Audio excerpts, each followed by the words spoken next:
Guys, it's Jacob from StringBuzz here, stringbuzzworld.org being a music journalism site, links are in the description down below, and we have a brand new list sort of thing. This is the first time we're actually doing this on the YouTube channel. I've only recently just started doing it on the site, so it's quite an exciting time, and we have from best to worst, and this time around we have albums, and it's the albums of Alien Ant Farm, so I'm going to refer to the original article as I usually do for these videos, so I hope you enjoy. This segment I've actually been wanting to do for a little while now, since it involves extensive discographies of acts which I personally have to have followed to make this segment in the first place. I thought I'd start off with an easier pick, one of which I've followed devoutly since I was a wee kid. Also, I've got a tattoo of this group's logo. Yeah, it's that one. Yeah, so that's original, isn't it? But anyways, you don't care about all of that, so let's rank Alien Ant Farm's albums, shall we? Before I dive into this, I'm not including compilation albums because they don't really count, let's be honest here. Starting with number 1, and the best album they have released to date, we have Anthology, which was released in 2001, a whole 16 years ago now. Well, yes, this was always going to be number 1, as it was the album that really exposed the world to the group. It was their debut album after being signed. It had huge hits like their cover of Smooth Criminal, which was massive, and their timeless hit Movies, as well as really underrated singles like Wish, which was on Tony Hawk Pro Skater 2 or 3, whichever one it was, I had it, and Attitude as well was a great single off of the album, which didn't really get as much coverage as many of their other songs, even their later songs, which weren't technically as popular as the debut album. It's kind of an odd one, really.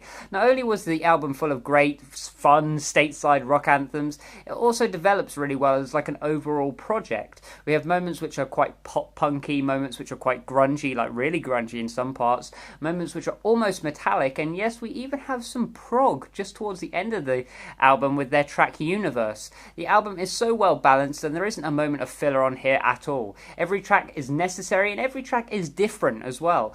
I luckily caught them live last year touring this album on its 15th anniversary. My god, these tracks do still rock to this day, actually. One of my favourite albums of the 2000s, and perhaps one of my favourite albums of all time, personally. Coming in at number 2, we have Up in the Attic, which was released in 2005. Well, this is a bit of a controversial pick, really, because the group actually disliked what they did with this album, and I know the lineup was changed massively in comparison to their prior efforts, but I think this album is perhaps one of the most overlooked projects of 2005. Like Anthology, this album is really well rated, with an equal sharing towards every style and musical approach they ever did throughout their career.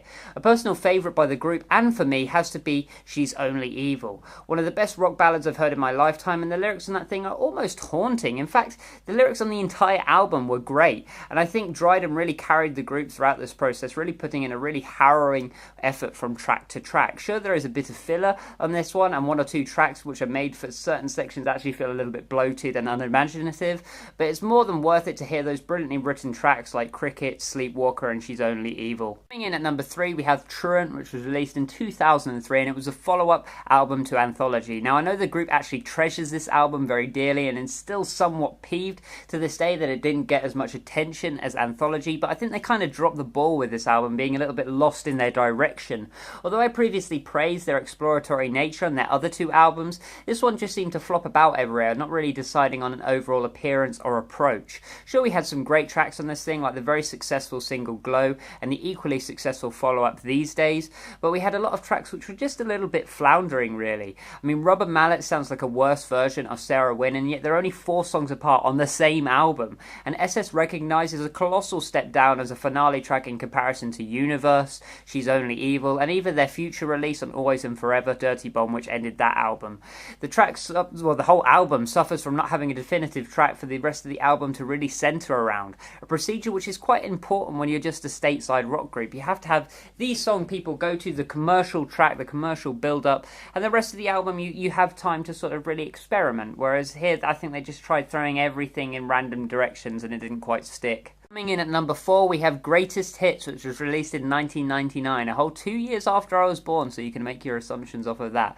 Before you moan, this isn't actually a compilation album, it's the name of their independently released album on their own record label. Funnily enough, this was their actual debut album before the debut album that was released to a label. The album is pretty badly mixed and very ropey, not sitting up at all with today's modern standards, but it set the groundwork for many years to come. It had rough demo versions of These Days, Universe, SS Recognize, Movies, and even Smooth Criminal, which was disguised as a track named Slick Thief. Funny joke, funny pun. It's other tracks which I actually find more interesting, though, looking back on nowadays. Tracks like Pink Tea and Denigrate. It's always bummed me out that they never really re-recorded those tracks, because I think they would have fit well into drier spots in like the TruANT album and the Always and Forever album, which we're about to talk about. Coming in at number 5, we have Always and Forever, that was released 2 years ago in 2015, the most recent album from the group after they went on like a 10-year hiatus / silence period. This album really went through development hell. It took around 4 years, maybe even longer, to produce. It was meddled with by a previous label, and the group went through lineup changes, health problems. This all happened mid-album, by the way, with the very influential Ty Zamora leaving due to family issues, I want to say it is. I mean, there are some decent tracks on here, like the prior mentioned Dirty Bomb, Godlike, Simpatico, Yellow Pages. They're all really good songs, but the album just has a terrible middle to it. It starts off so strong and exciting, and it ends with a really grungy sequence of really good songs, but the middle is some crappy pop rock nonsense. I mean, we have Our Time, Sidelines, and Burning are all very forgettable tracks, and even then I'm leaving out tracks like Little Things, American Pie, and Crazy Love, all tracks which are bland and predictable as heck. I really don't know what they were going for like midway through this album. It's like they decided to change their act altogether and really rushed things. I mean, sure, Homage is a well-written track, but it's like a Coldplay song being put in between two System of a Down songs. It just doesn't work. So there you have it, my list. I will be doing more of these in the future about different groups, and we shall have to think about who I do next. So if you like this video, then please leave a like, comment what you think in the comment section down below, subscribe to see more, and I'll see you around next time. Bye bye.